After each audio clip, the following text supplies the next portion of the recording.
This isn't a warning, this is a recap. If The Demise of America is a book that is 50 chapters, we're in chapter 10. Do you know who Julius and Ethel Rosenberg are? When I say those names, does that bring anything to mind? They were an American couple who were tried and convicted of treason. And then they were executed for treason. And then later in life, there was a whole lot of questions about who really did what. And there was a whole lot of testimony that was recanted and changed. And a whole lot of people interviewed later, including her brother, by the way, who admitted to lying about her involvement. It was his wife, you see, who did it. He let Ethel take the fall for it, and his reasoning was, that's my wife, the mother of my children. I'm not going to pick my sister over my wife and children. He seems like a good dude. Anyway, what they were convicted of is passing messages back and forth to Russian operatives about our nuclear program.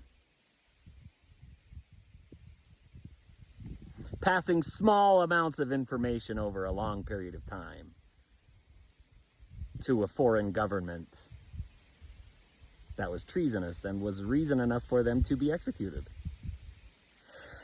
And I bring that up because, do you think that Israel's going to get more information?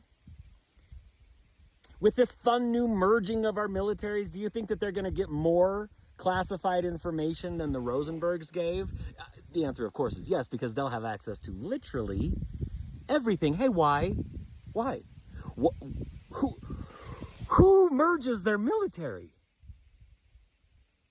We're about as close an ally to England as a country could be before all this disaster started unraveling.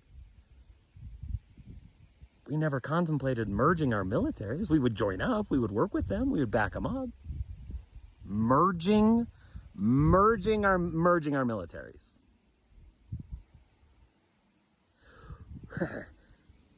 Who do you think benefits more from that merge? Us or them?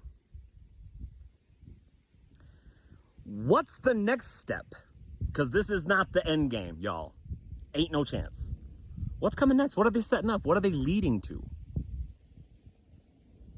Because Mamdani made a pretty powerful speech about how he looked into every possible avenue they could take as the city of New York to arrest that war criminal on behalf of the ICC warrant that's out for his arrest. But it's not their place. They don't have that authority as the city of New York. But the U.S. government definitely does and should. And they definitely won't.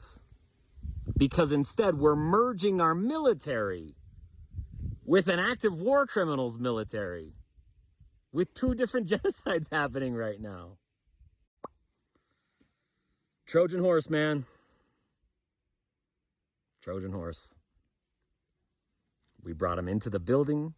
We brought them in to the most secure places we have. They said, more, please. We brought them into the Situation Room. Did you know that? Little BB went to the Situation Room a few weeks back. Foreign dignitaries don't go there. That's America's most secure site. Most secure site.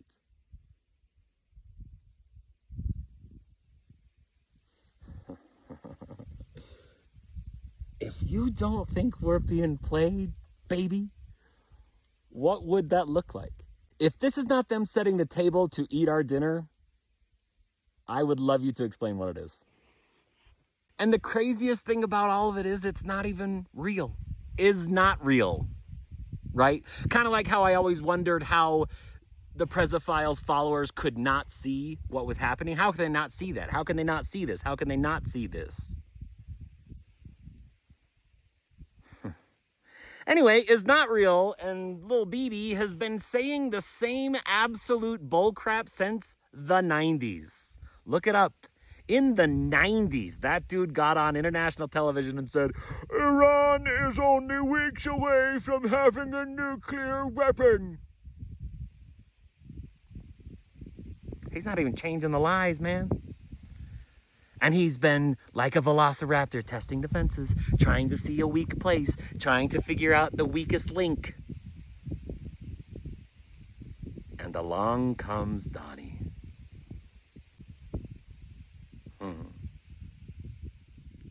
You know, highly intelligent people never, ever tell you they're intelligent. Never. They don't need to. It's clear, it's apparent, it's obvious.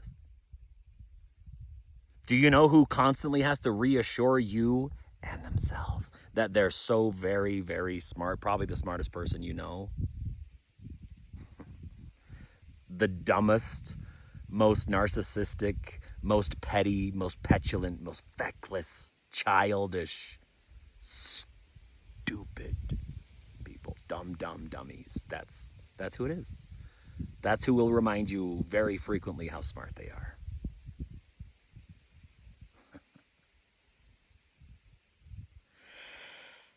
And several world leaders saw that in this dude, including old Pooty Poot, for sure.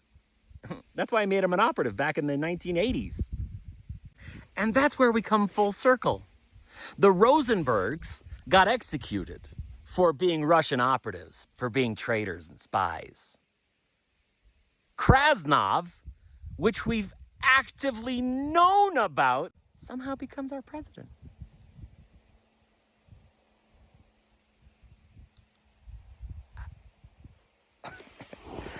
A known Russian operative who has now literally set up a regime that has committed treason against all of us. And in an unimaginably stupid twist, has merged our military with a genocidal war criminal. That's just where we're at, dog. This isn't hyperbole. This isn't conjecture. This isn't some sort of conspiracy theory. These are the facts.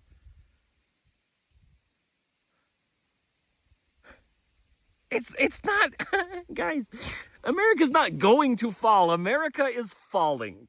We are actively in the fall. That's what this is. This is the fall. That's what this is. If The Demise of America is a book that is 50 chapters, we're in chapter 10.